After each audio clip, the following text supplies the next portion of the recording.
வணக்கம் நண்பர்களே. இந்த வீடியோவில் நம்ம +1ல் லெசன் 7 ப்ராப்பர்ட்டிஸ் ஆஃப் மேட்டருக்கான புக் பேக் ஒன்வர்ட்ஸ் டிஸ்கஸ் பண்ண போகிறோம். அப்போ அதில் முதல் கொஸ்டின் பார்த்தீங்க அப்படின்னா 2 ஒயர் கன்சிடர் பண்ணியிருக்காங்க. ஒரு ஒயர் எக்ஸ், இன்னொரு ஒயர் ஒய். இதில் பார்த்தீங்கன்னா எக்ஸினுடைய ஒயர் ஒய்யினுடைய ரேடியஸை விட 3 டைம்ஸ் இருக்குன்னு சொல்லிட்டாங்க. இப்போ இதுதான் கிவன் டேட்டா, ரைட்டா? இப்போ நம்ம ஸ்ட்ரெஸ்ஸுக்கு என்ன ஃபார்முலா எடுப்போம்? ஜென்ரலாக ஃபோர்ஸ் பை ஏரியா. இப்போ இங்கே ஒயர்னுடைய ஏரியாவை என்ன எழுதிடலாம்? πr² எழுதிடலாம்.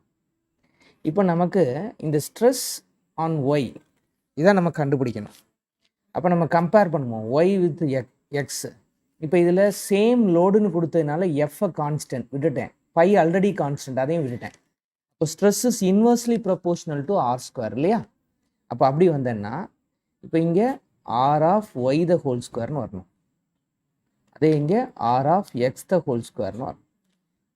சரிதானா? இப்போ இங்கேருந்து அதனுடைய வேல்யூவை போடும். எக்ஸ் இருக்கிற இடத்துல நீங்கள் என்ன போடணும்? 3ry ஸ்கொயர் பண்ணும்போது 9ry² பை ry²னு வந்துடுச்சு. அவ்வளோதான், ஆன்சர் இஸ் 9. அப்போ இப்போ உங்களுக்கு ஒய்யினுடைய ஸ்ட்ரெஸ் பார்த்தீங்கன்னா that is 9 times the stress of X இருக்குது.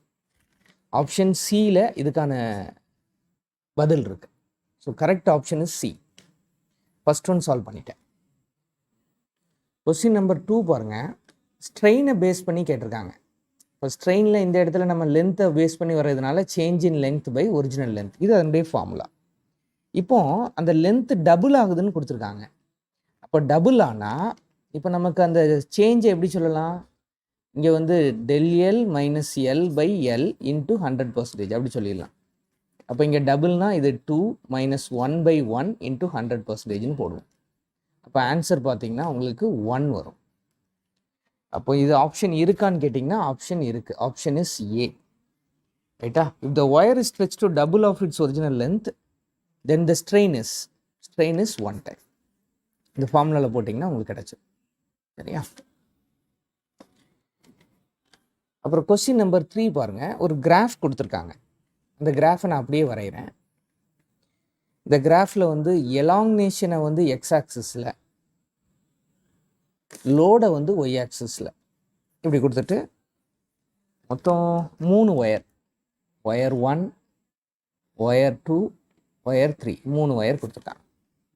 கொடுத்துட்டு கொஸ்டின் என்ன கேட்டிருக்காங்கன்னா எது வந்து திக்கான ஒயர்னு கேட்டிருக்கான். விச் ஒயர் இஸ் திக்கஸ்ட், இதுதான் கொஸ்டின்.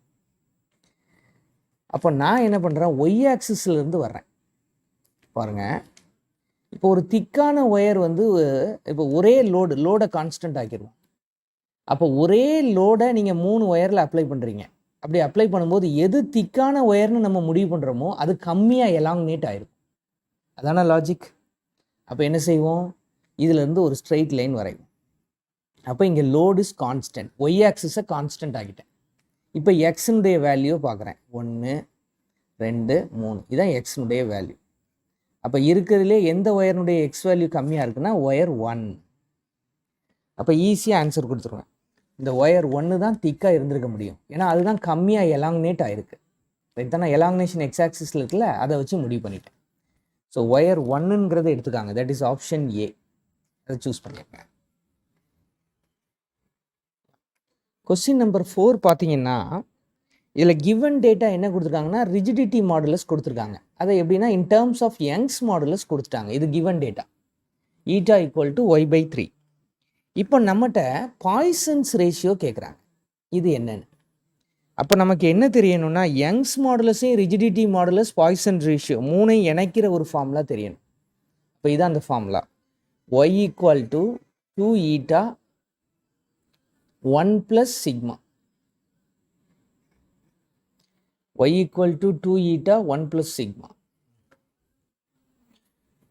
அப்போ y ஈக்குவல் டு 2 ஈட்டா இருக்கிற இடத்துல இதை போட்டுருவோம், y/3 போட்டுருவோம், 1 + சிக்மா. இப்போ y கேன்சல் ஆயிரும்.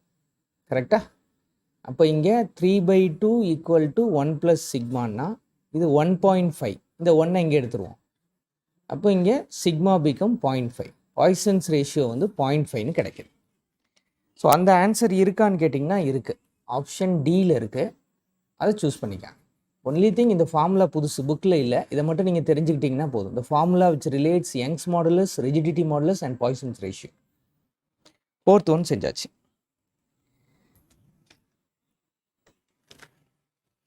ஓகே, கொஸ்டின் நம்பர் 5 பார்த்தீங்கன்னா, ஒரு ஜார் எடுத்துக்கிட்டு அதில் ஏதாவது ஒரு viscous லிக்விடை நிரப்புகிறோம்.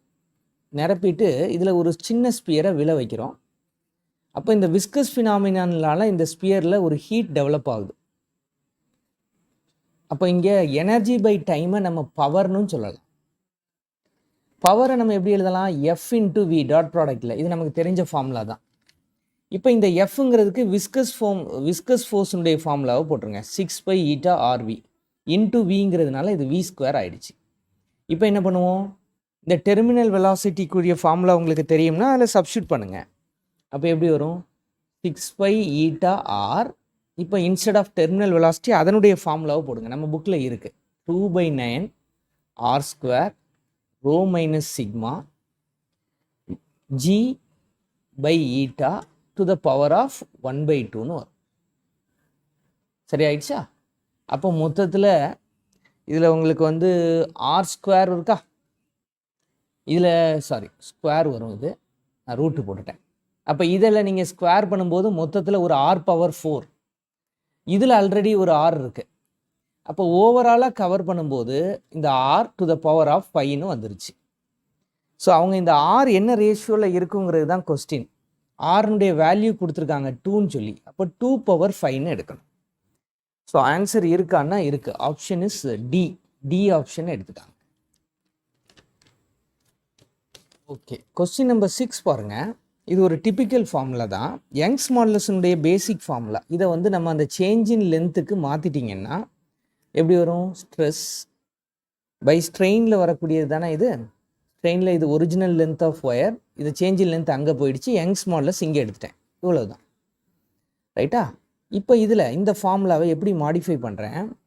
I am going to multiply and divide by area. அப்போ இந்த ஃபார்முலா மாறாது.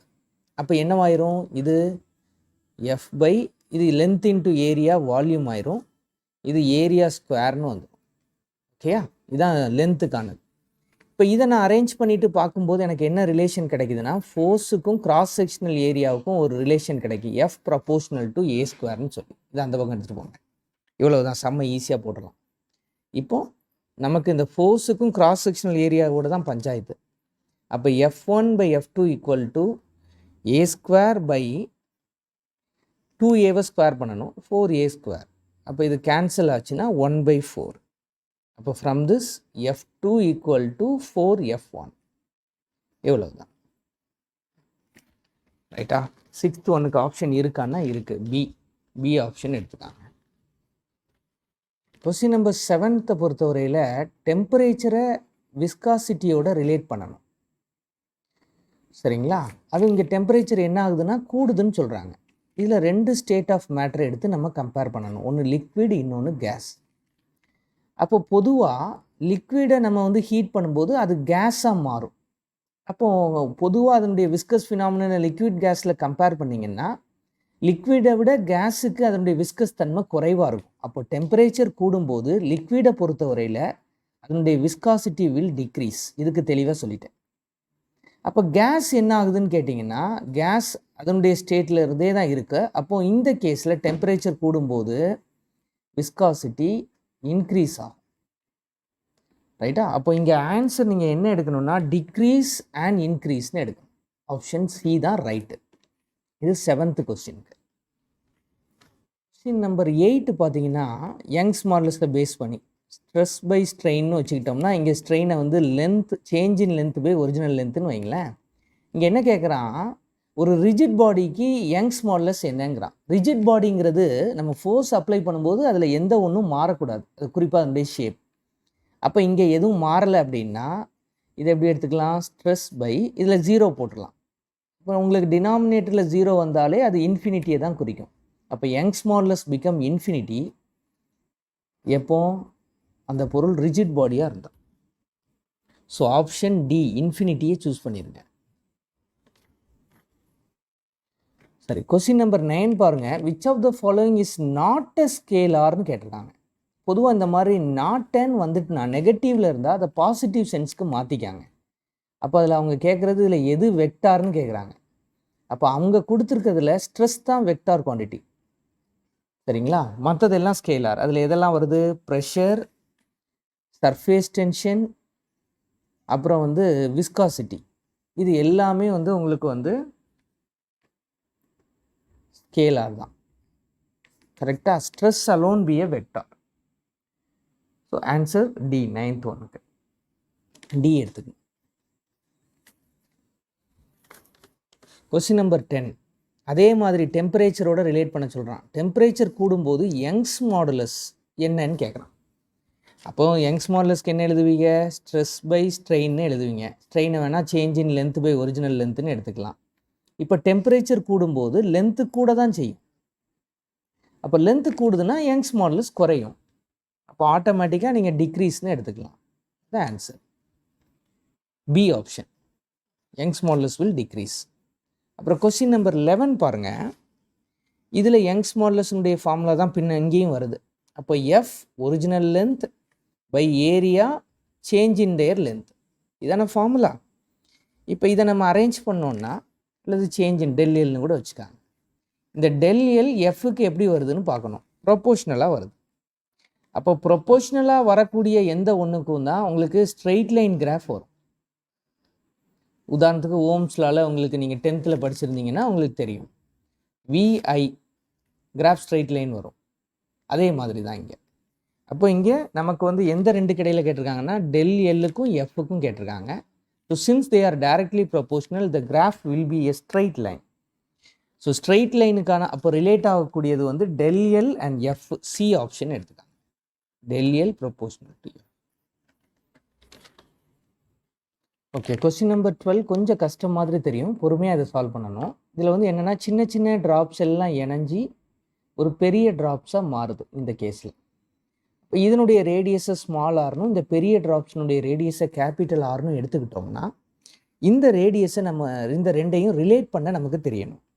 அப்போ எப்படி எழுதிடலாம்? இதில் எத்தனை n நம்பர்ஸ், ஒரு ட்ராப்பினுடைய வால்யூம் எவ்வளவு? 4/3 πr3. இது எல்லாம் இணைஞ்சு ஒரு பெரிய ட்ராப்பாக மாறுது. அப்போ அதனுடைய வால்யூம் எப்படி இருக்கும்? 4/3 π கேபிட்டல் r3. இப்போ இது கேன்சல் ஆயிரும். அப்போ நமக்கு இதை வச்சுட்டு n வேணும் அப்படின்னா n எப்படி எழுதிடலாம்? கேபிட்டல் r3 பை ஸ்மால் r3ன்னு சொல்லிடலாம். இப்போ n வந்து நம்ம in terms of radius relate பண்ணி வச்சுக்கிட்டோம். இப்போ எனர்ஜி ரிலீஸ் இந்த கேஸில் இப்படி கம்பைன் ஆகும்போது எவ்வளவு எனர்ஜி ரிலீஸ் ஆகுங்கிறதுக்கு ஒரு ஃபார்முலா இருக்குது. இந்த ஃபார்முலா என்ன? Surface tension into difference in their cross sectional area. இதுதான் formula. T into AF minus AI. அப்போ முதல்ல அந்த ஃபைனல் கிராஸ் செக்ஷனல் ஏரியா கண்டுபிடிப்போம். அது எப்படி வரணும்? Area of sphere formula 4πr². சரியா? அப்போ இதில் you divide it by multiply and divide it by 3. கரெக்டாக சொல்லணும்னா 3r. அப்போ இது வந்து R, you multiply and divide it by 3r. அப்போ இப்போ இங்கே என்ன ஆகும்? 4/3 πr³ வந்துடும். இந்த r² இதோட சேர்த்து r³ எடுத்துக்கிறேன். அப்போ இந்த 4/3 πr³ நம்ம வால்யூம்னு சொல்லிடலாம். அப்போ 3 கேபிட்டல் V பை r இப்படி மாறிடுமா? அதே மாதிரி இனிஷியல் ஏரியா கால்குலேட் பண்ணுவோம். அது எப்படி வந்துடணும்? அதே மாதிரி 4π ஸ்மால் r² வரும். அப்போ 4π small r² into n numbers இருக்குல்ல, அப்போ அதை இதில் சேர்க்கணும். அப்போ அப்படி சேர்த்திங்கன்னா இப்போ இந்த n-க்கு பதிலாக நம்ம அங்கேருந்து உள்ள ரிலேஷனை போட்டுருவோம். r³ by r³. கரெக்டா? Into 4π r².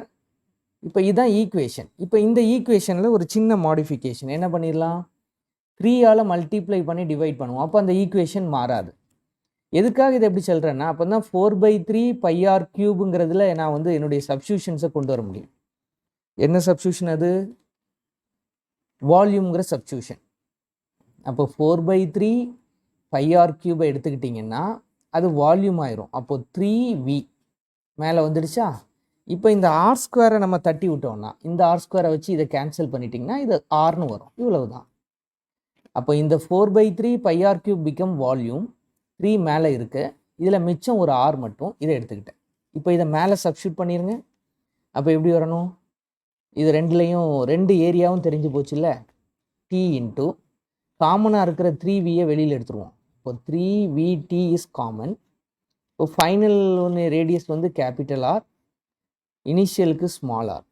இப்போ 3vt 1/r minus small R, sorry, இதில் வந்து ஸ்மால் ஆர் வரும், இதில் கேபிட்டல் ஆர் வரும். ஒன்றும் இல்லை, இந்த ஃபார்முலாவில் நம்ம வந்து டிஃப்ரென்ஸ் எடுத்து வந்துடும். சரிதான், ஓகேயா?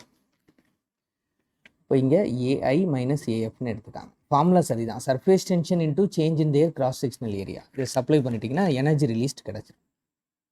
Answer right. கொஸ்டின் நம்பர் 13 பாருங்கள். ஒரே மெட்டீரியலான 4 ஒயரு, ரைட்டா? அதில் ஒரு குறிப்பிட்ட லோடுக்கு வந்து எது அதிகமாக எக்ஸ்டெண்ட் ஆகும்னு கேட்குறாங்க. எக்ஸ்டென்ஷன் அதிகம் உள்ள ஒயர் கண்டுபிடிக்கணும். அப்போ அதில் 4 ஆப்ஷன்லேயும் நான் பார்த்துட்டேன். லென்த்து வந்து சேமாக இருக்குது. எவ்வளவுனா 200 சென்டிமீட்டர். அப்போ லென்த்து வந்து ஓகே. அப்போ அடுத்து கிராஸ் செக்ஷனல் ஏரியாவில் பார்க்கணும். அப்போ பொடி ஒயர் தான் அதிகமாக எக்ஸ்டெண்ட் ஆகும். அப்போ அதில் கிராஸ் செக்ஷனல் ஏரியா பார்த்தீங்கன்னா முதல் ஒயர்னுடைய கிராஸ் செக்ஷனல் ஏரியா தான் கம்மி, 0.5 மில்லிமீட்டர் இருக்குது. ஸோ அந்த ஆப்ஷனை நம்ம எடுத்துக்கலாம். They will undergo more extension because அதுதான் பொடி ஒயர், ரொம்ப தின்னான ஒயர். ஸோ அதிகமாக எக்ஸ்டெண்ட் ஆகும், ரைட் தானா? இதை வச்சு பிடிச்சிட்டேன். ஸோ 13 ஈஸி ஆயிடுச்சு. 14th ஒன் பொறுத்தவரையில் வெட்டபிலிட்டி ஆஃப் சர்ஃபேஸ், அதை தீர்மானிக்கிறது எது? அதாவது இப்போ கண்ணாடியில் ஒரு தண்ணியை ஊற்றுறீங்க, ஒட்ட மாட்டக்கு அல்லது ஒட்டுது, எப்படி வேணாலும் வச்சுக்காங்க.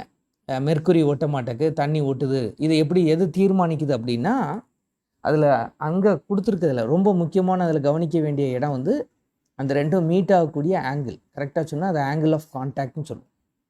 அப்போ இந்த ஆங்கிள் ஆஃப் கான்டாக்ட் தான் ஒரு பொருள் அந்த தண்ணி வந்து கண்ணாடியில் ஒட்டுறதுக்கும் மெர்க்குரி ஒட்டாமல் இருக்கிறதுக்கும் காரணமாக அமையுது, right? 14th okay, D option. Question number 15 பாருங்கள். இதில் வந்து ஒன்றும் இல்லை, ஈக்குவேஷன் ஆஃப் கண்டினியூட்டியை பேஸ் பண்ணி போகணும். இப்போ ஏரியா ஆஃப் கிராஸ் செக்ஷனை πr² இன்ட்டு வெலாசிட்டின்னு சொல்லலாம், சரியா? இப்போ ரேடியஸும் வெலாசிட்டியும் மோரார்லெஸ் சேம் தான்.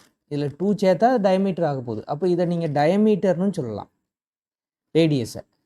அப்போ டயமீட்டர் வந்து இங்கே வெலாசிட்டிக்கு இன்வெர்ஸ்லி ப்ரொபோஷனலாக இருக்குது. அதாவது d² இஸ் ப்ரொபோஷனல் டு, அப்போ இப்போ இதை dன்னு எடுத்தோம்னா 1/√v மாறிடும், சரியா? அப்போ இப்போ நமக்கு செகண்ட் பைப்பினுடைய டயமீட்டர் வேணும். ஃபஸ்ட்டு டயமீட்டர் கொடுத்துருக்காங்க.